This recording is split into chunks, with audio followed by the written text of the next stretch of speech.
What up, YouTube? I'm back with another one. I was in the house and I had been looking at catch cans for a minute, trying to figure out which one I wanted to purchase. So the other day, I also went into Harbor Freight and I saw this little thing, and I was like, this is a air separator, and what it does is when you put your air through it, it cleans the air from this side out and blah blah blah for you to separate your air. Dirt and oil goes into here for your air blower or compressor or whatever you use it.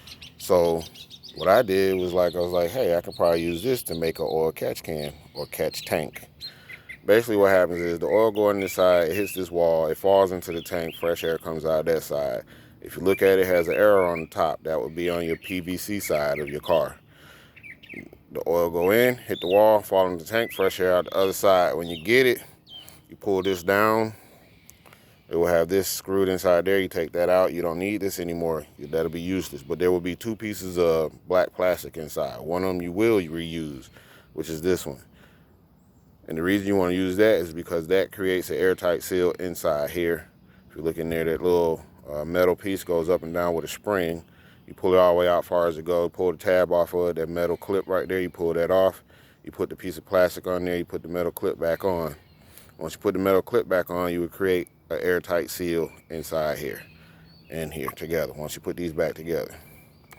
On these, I didn't use the tape. I used Loctite. The reason I didn't use the tape is because I didn't want it to melt or anything or whatever and get in places it doesn't need to be. So I use Loctite on these. Okay.